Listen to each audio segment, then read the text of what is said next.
Bonjour, c'est le retour de Jade, toujours vivante.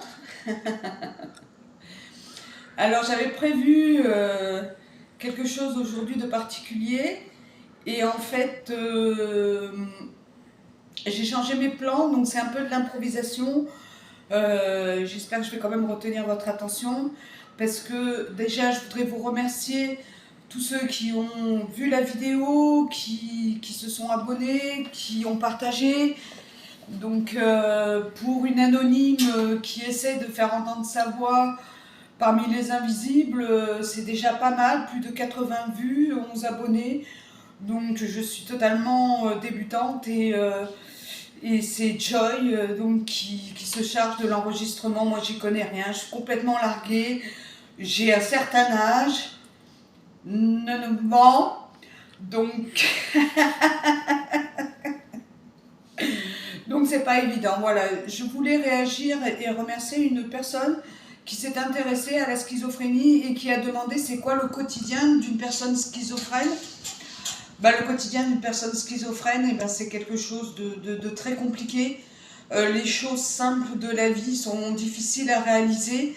Et à l'heure d'aujourd'hui, du haut de mes 9 ans, je suis obligée d'avoir, via la MDPH, anciennement Coterep, une aide pour faire les courses, le ménage et la cuisine. Voilà, je ne peux plus faire ces choses-là.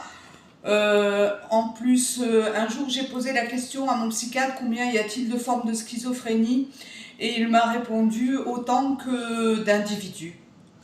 Donc oui, il y a des points communs, mais c'est un peu chacun sa pathologie.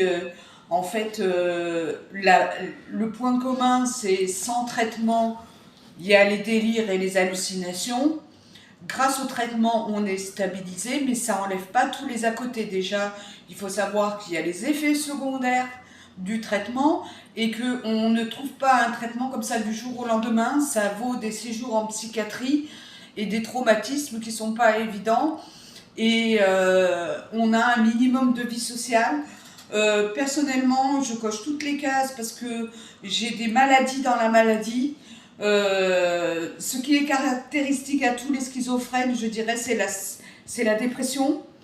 Et ça, c'est mes frères et sœurs schizophrènes, mais il y a aussi mes cousins et cousines bipolaires que je peux rencontrer via une association extraordinaire qui s'appelle le GEM, Groupement d'entraide mutuelle. Donc je me rends compte que eux aussi, ils ont la dépression, on a des traitements lourds, c'est pas évident. Je souffre aussi de schizophrénie, de clinophilie.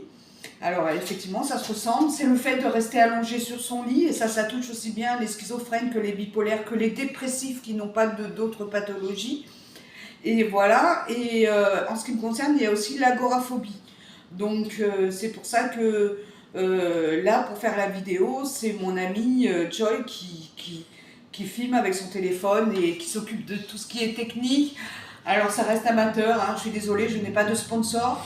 Mais en tout cas, c'est fait avec le cœur et la bonne volonté. Et j'ai été suivie pendant 18 ans par le même psychiatre qui m'a sauvé la vie. Je voudrais quand même me moquer un petit peu de lui parce que je lui ai sorti une blague qu'il n'a pas comprise et je lui ai dit que c'est moi qui l'avais inventée et il a été tellement étonné qu'il a dit non, ce n'est pas de vous. Comment je dois le prendre? Je crois, Jean-Paul, qu'il a insulté mon intelligence.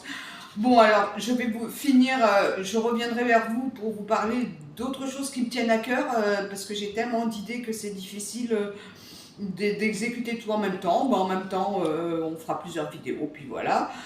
Donc, je vous sors la blague. Alors, c'est une devinette. Joy, je te pose la question. C'est quoi un tonton acteur? Eh bien, un tonton acteur, c'est un oncle incarné.